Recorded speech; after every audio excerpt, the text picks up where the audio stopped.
typhoons or some of the more tropical storms may be increased, or the heavy rains.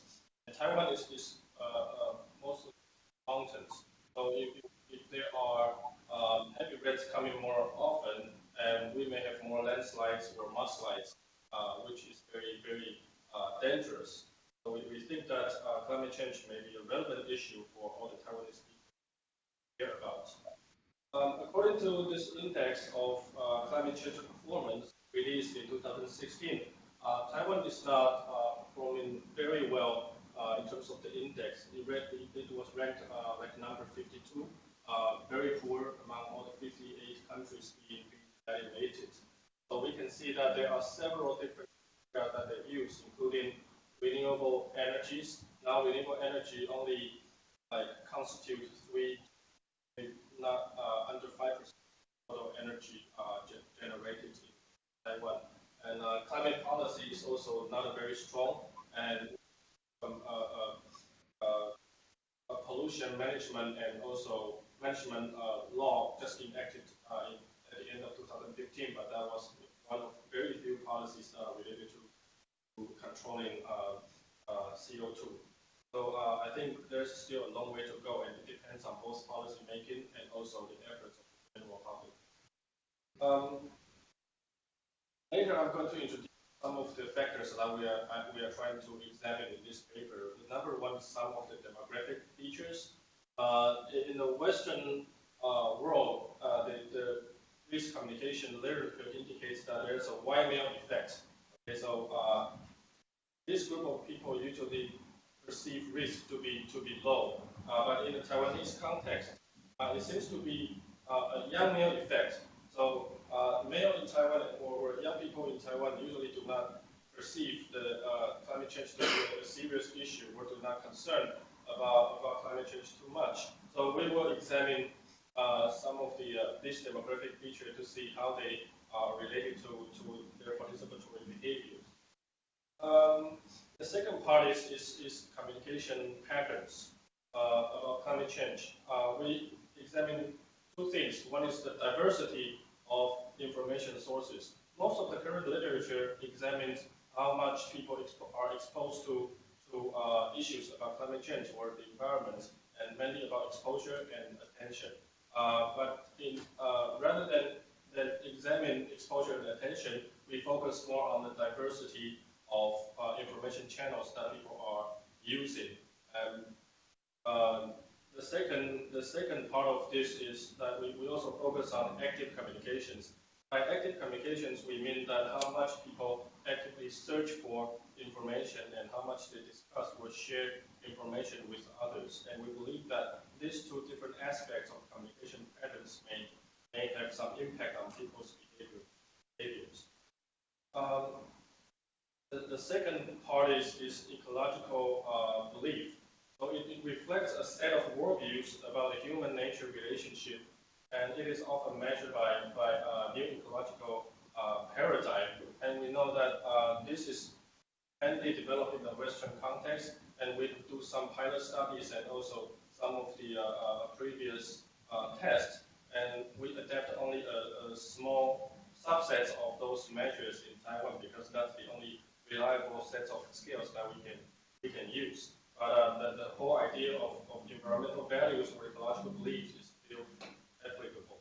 And earlier studies in ecological belief, in the relationship between ecological belief and also behavior are quite strong. Okay, basically, if we are more environmental friendly attitude, we are more likely to act. But recently, this relationship findings about the relationship was mixed at best. Okay, some research has significant findings, others doesn't.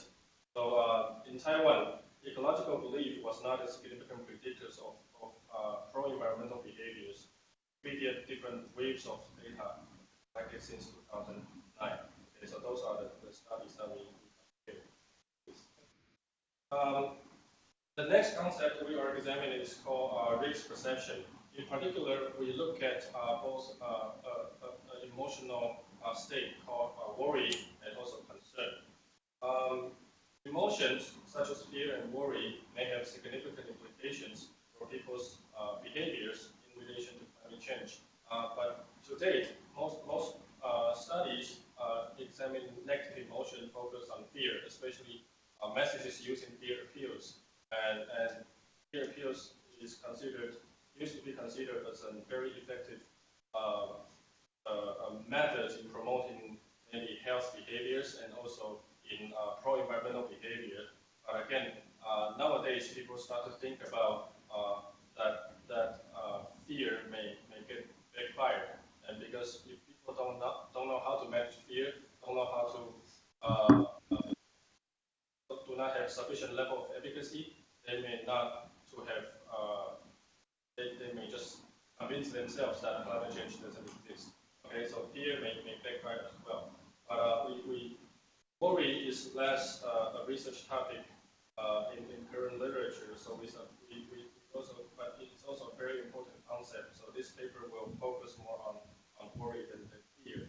And concern is also one of the mechanisms through which people react to climate change. So it is expected to motivate behavioral change. So there's usually a gap between how much people are concerned about the issue and how much they are willing to act. So we also put concern into consideration. And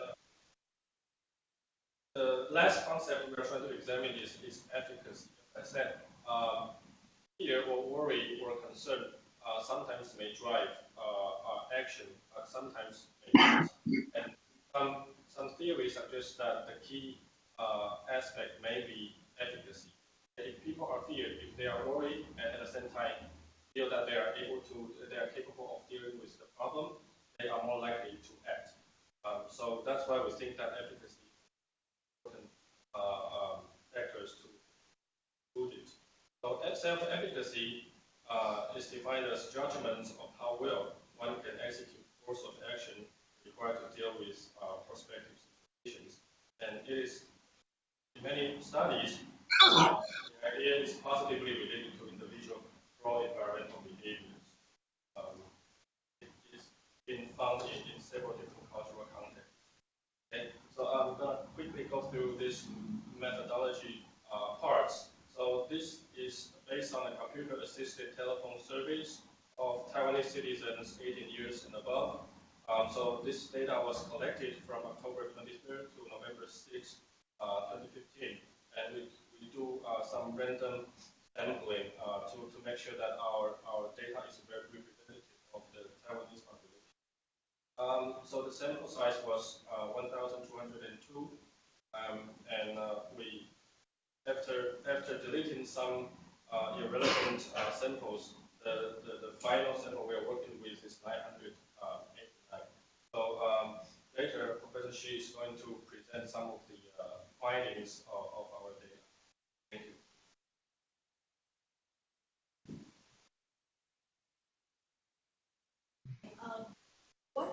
What do you find regard the Toner just mentioned that 989 respondents who responded that they have heard of climate change. And we put this statistics along with the data we collected in the series three waves. You can see that actually in 2013, the percentage of people responded that they have heard of the term kind of like reached a plateau, congratulations. It's about a little more than 80% of Taiwanese who have said that they have heard of the term climate change or global warming. Then we also asked a very popular question used in the West, that whether you believe that climate change is human caused. In Taiwan, they're about 90, more than 90%. So compared to what the research conducted in the U.S., probably around 50% of Americans who agree that climate change is human cause. So in Taiwan, it's not really a controversial issue. And then we look at the communication pattern. First, we look at the diversity of information sources. Also, we put the data, the statistics we collected in the year 2015, along with the three way we collected. You can see from from the left to right, from the year 2009 to 2015. You can see that in the year 2015, there's more diversity of information sources that Taiwanese respondents say that they have got their information regarding climate change. And on average, there is about one. You can see this a note here that before the year 2015, it's not quite diverse. It was not quite diverse enough. Most people reported that they only got information regarding climate change from one or two sources. But in the year 2015, on average, people got their information from 4 to 5 sources, different sources. The most popular one, of course, television and newspaper. But other types of channels, either traditional or more, web-related social media, also, recording our data. Okay, and then we look at the second communication pattern. That's activeness in climate change communication. We use 2 items to measure this construct. First is whether they are, this is on a scale, 5-point scale, ranging from strongly disagree to strongly agree. We ask people whether they agree that they are the kind of people who would take initiative to seek information concerning climate change. And the second question is whether they would take initiative to discuss the issue.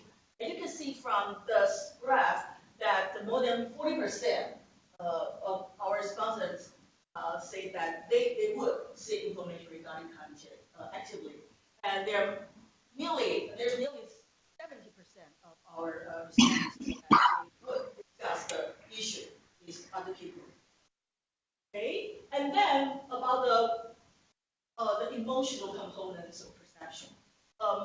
Mostly, we kind of like dichotomize into men and women because there's a difference statistically between men and women. For women, normally more than 80% of Taiwanese respondents say that they're worried about climate change. Now, women were a little more worried than men. For women, it's about nearly 90%, and for men, a little more than 80%. Also, for the concern, there was also gender difference. Women are more concerned than men about the effects of climate change. You can see from that, both of them were more than 80%. Women a little more worried than men. Okay, and then efficacy of action. We use 5 items to measure this construct, ranging from their respondents' personal belief and confidence, whether they would take action, so they would to whether they believe that Taiwanese would do similar things, or whether they believe that the government would take action, and so on.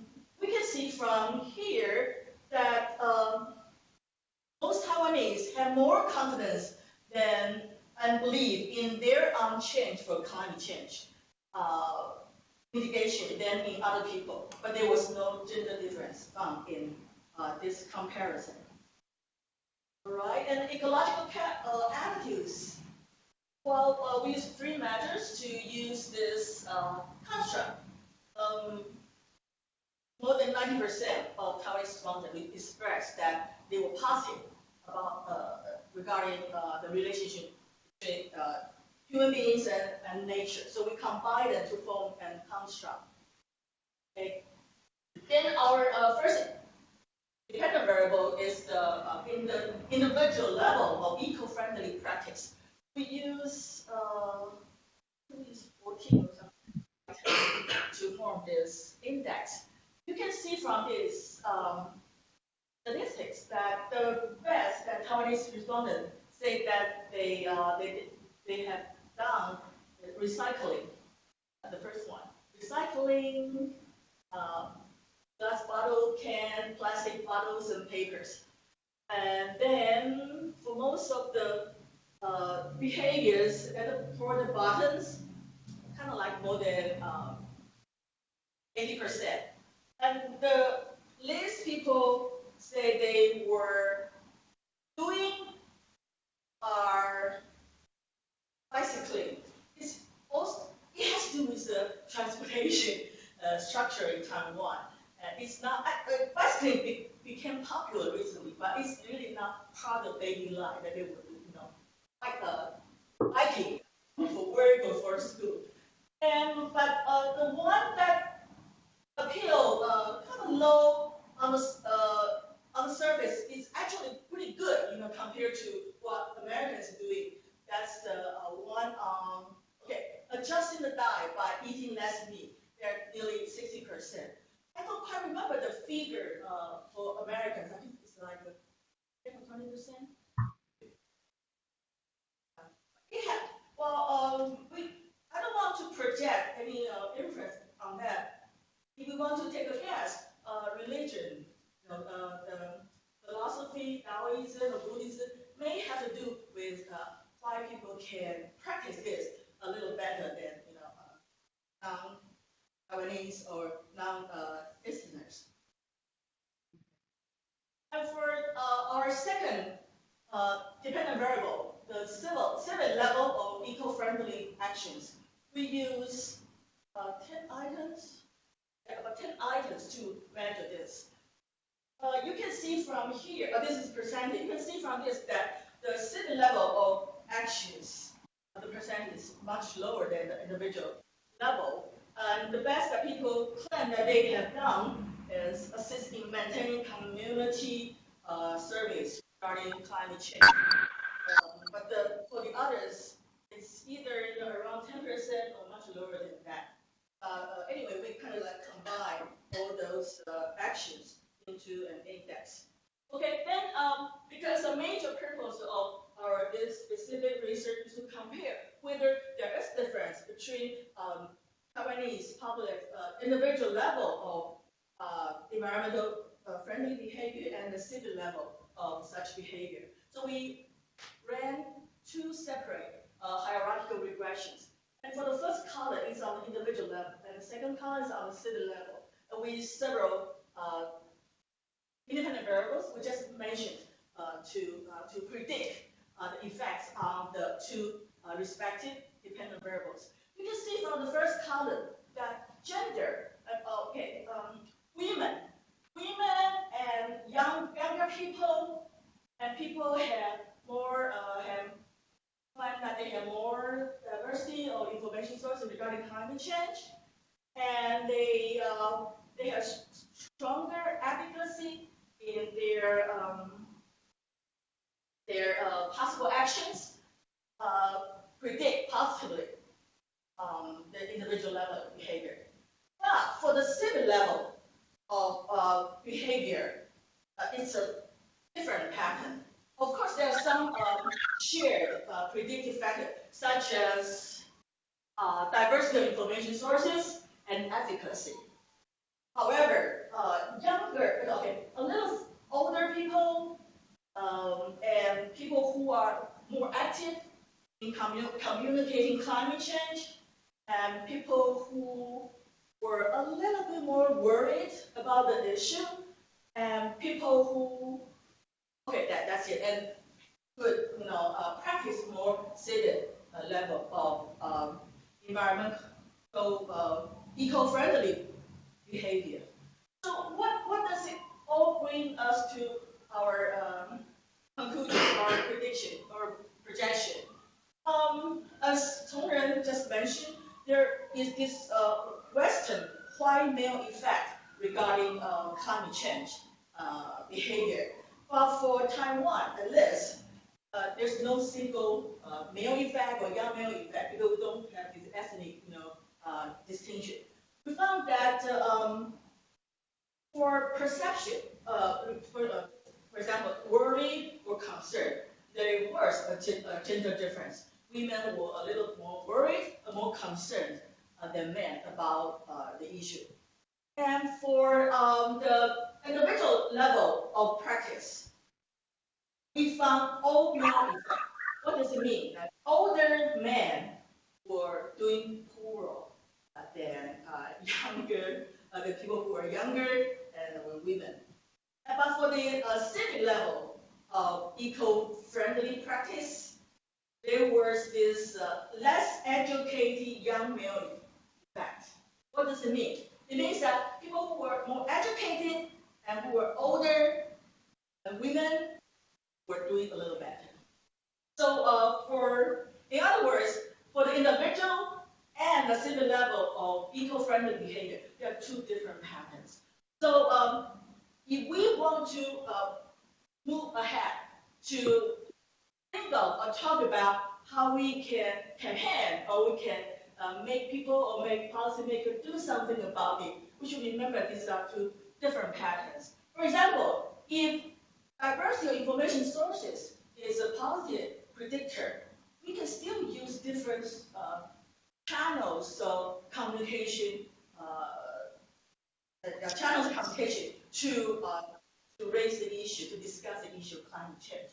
It can be traditional or can be a more social, more new media type of channel. And active communication, because nowadays we cannot just focus on individual level of eco-friendly behavior. We have to move on to address the city level. So active communication is a very important thing. We need to motivate people to feel that they are actors in addressing the issues. And concern on threat. This is kind of difficult to say because we got a little bit slightly positive effect of concern, worry on city level behavior. So if we have to avoid using a lot of fear appeals without addressing anything, but worry is still something we can play around. But we won't have any conclusion here, so we will address that in our future research. Efficacy is always there. People who have their judgment, they judge themselves who can exactly this better than other people. Predict possibly individual and civil level opinion. Okay, that's about it. We're open to questions. Thank you. Thank you very much. Okay, so we'll open it up to questions for any of our panelists.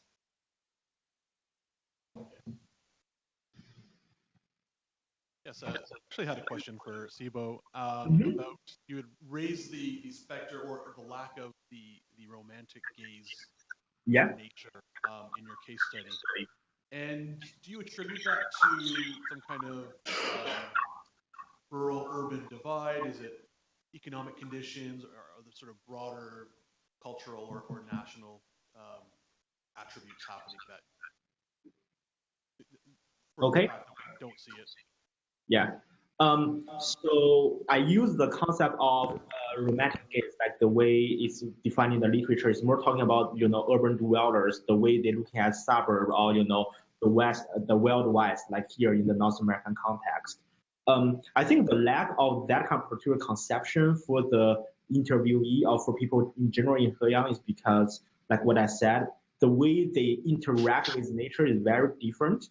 It's not that like us, we interact with nature. It's basically more kind of on a weekend basis, right? So we travel there to basically release yourself. It's basically like for us, for people who kind of rely upon the romantic gaze, it's more kind of a sanctuary. But for people in Heyang, it's more like everyday life because that's basically the land they are working on. That's basically the animal they raise on a daily basis. I think that kind of the mode of production really determines how facilitates the way you understand the human-nature relationship there.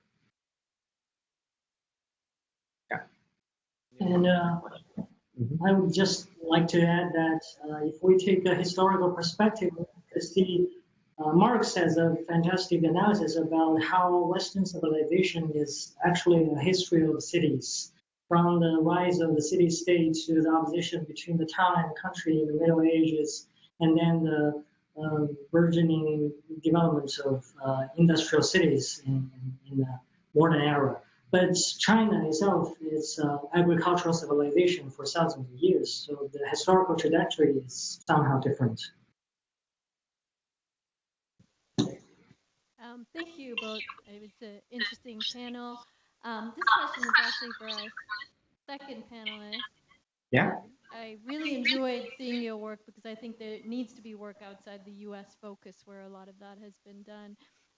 When you presented, you showed all the individual concern data, and I assume you had a number of questions for the civil concern data as well. So I was kind of curious as to what those questions were. So I did in kind of two parts. So actually, so for this project, I came out of two papers. One is the one I presented here, is more about nature. Another one is more about the civil engagement. It's actually very interesting.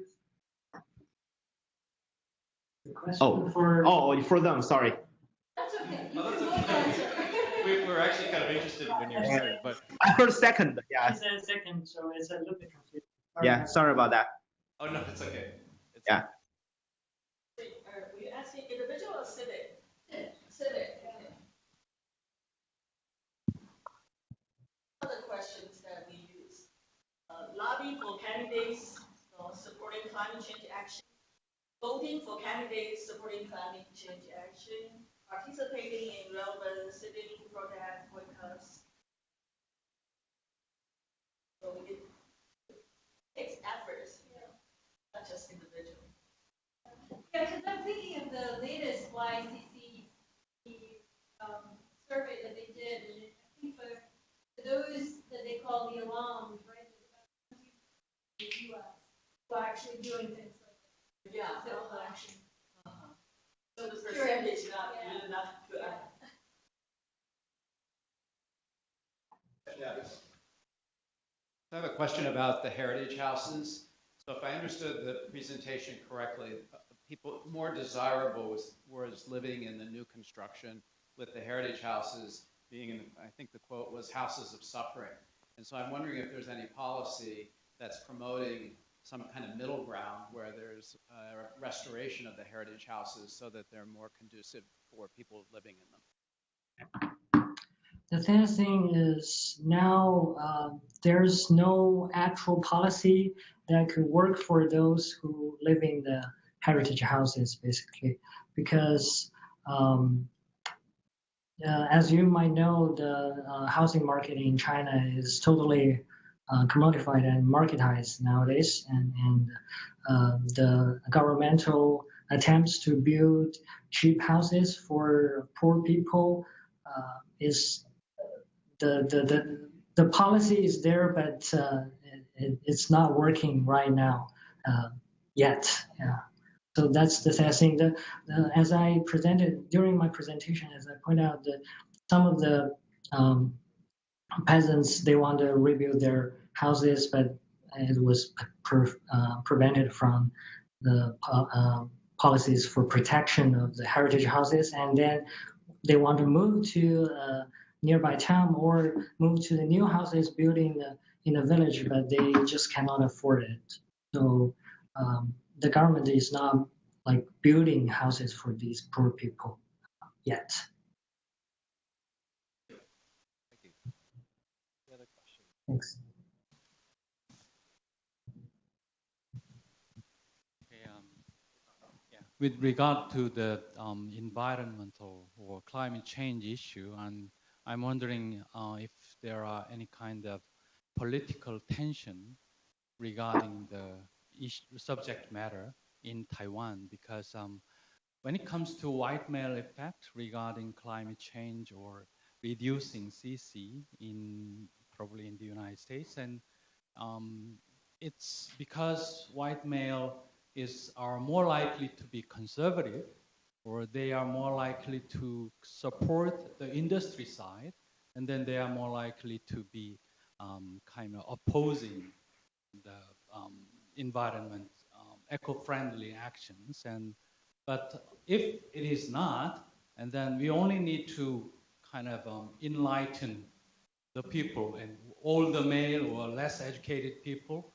And so I think I don't think if it is so, I don't think there is a kind of policy issue regarding that the subject matter. And then, for example, in Japan, I think there should be some kind of political issue regarding atomic power generation, which is very divided between the different political parties. And so, what's the actual condition in Taiwan? So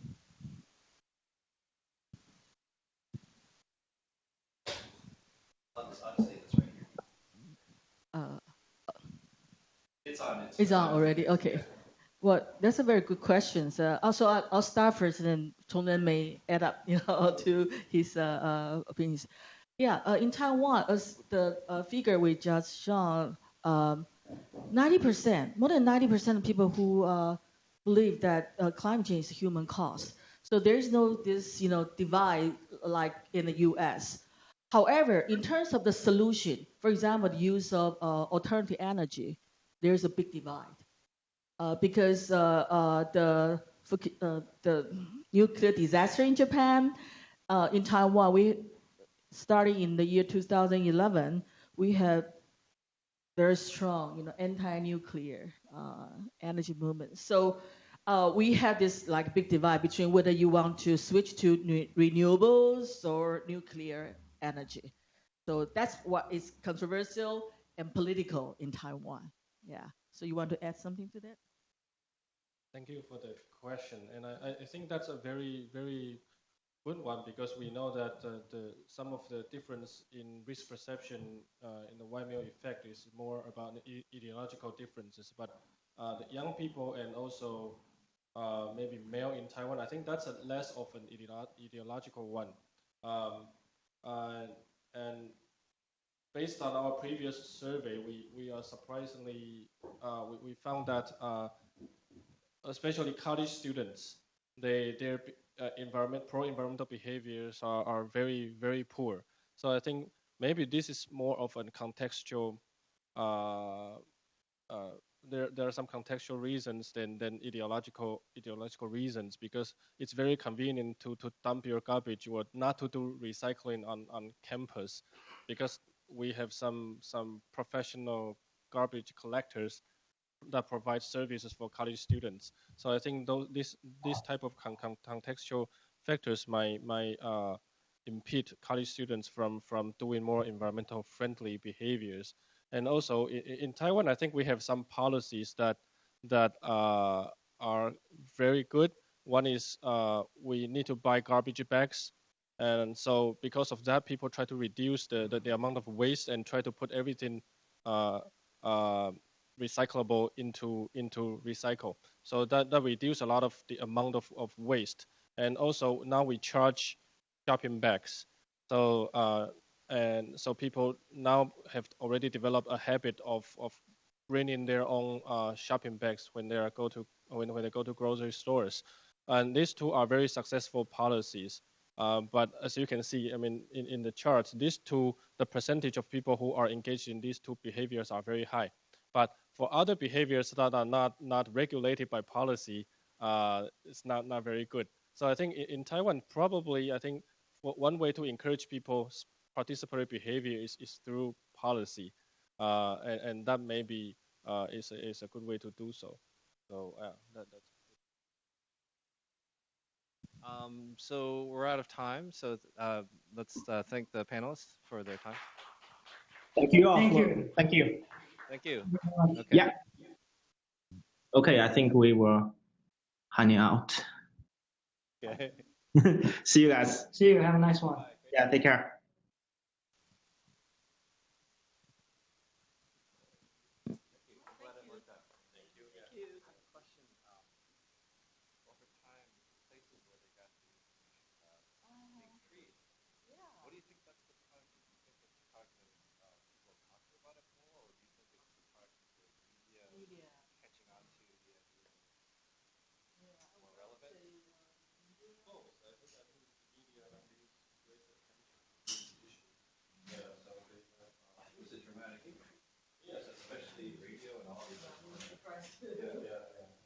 Maybe I think this is to mention there's some anti-nuclear movements.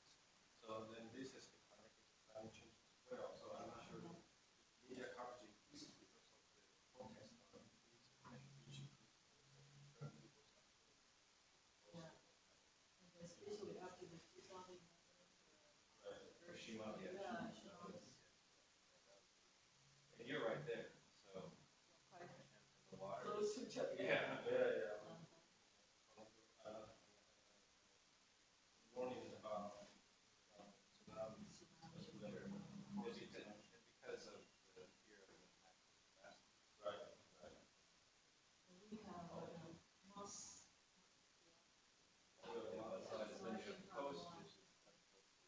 Yeah. One of our nuclear power plants northeast, which is very close to Japan. Yeah. So we get a lot of earthquakes. Earthquake as well in Taiwan. Very fragile.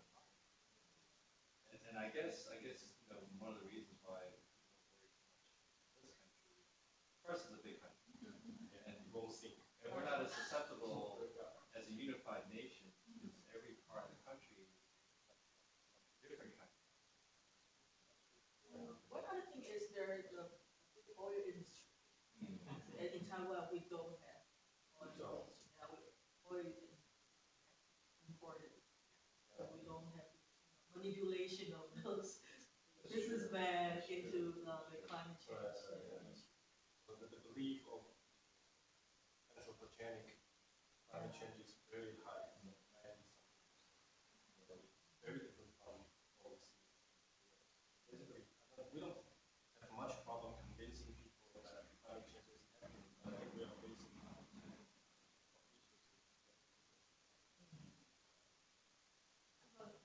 Big question. So in this one we previously Last year. whether, for example, exposed to the actual risk, they are more active in taking those I actions. can't remember what we talked about, but I tried to, I mean, because we didn't include a question of whether you are a victim. No, we tried to develop probably just invite our participants in different sections, northern Taiwan, central, south, east, and usually southern part of Taiwan is much vulnerable to those natural disasters. And we Because of the pollution. also pollution, also floods, and also typhoon or something. Also, the southern part of Taiwan is most vulnerable. We found some differences, only very limited difference. But You gotta be not ready. That's why there's. No, we didn't directly ask people, but not what we said. Are they from So one is I think the comparison is especially interesting as what did you and I also some of those actions that for those items consult liberal items all over the world.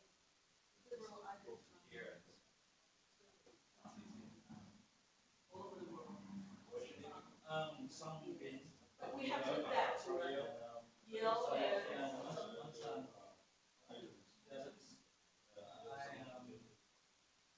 and I have tried to decode some, and I thought it was easier.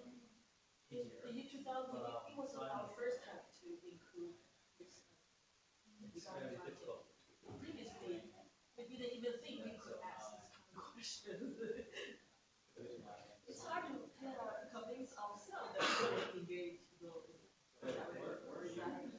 I'm in the US because this kind of individual cities area has been quite low in Taiwan. Yeah, there may be I've been there large scale for 10 protests. years. There's a lot of people I've been but in in terms of individual lobbying or emailing government officials, this type of individual efforts is low. Yeah. We'll see. See you around. Yeah. assisting in. So what do you think that? Yeah, in Chinese. I speak. Yeah, Yeah. 就是讲要社区社区去主动去帮忙社区去做一些气候变迁相关的那个环保。对啊，别再看。因为现在的社区比较Oh, okay, So okay. it's just from the table to whenever you're ready.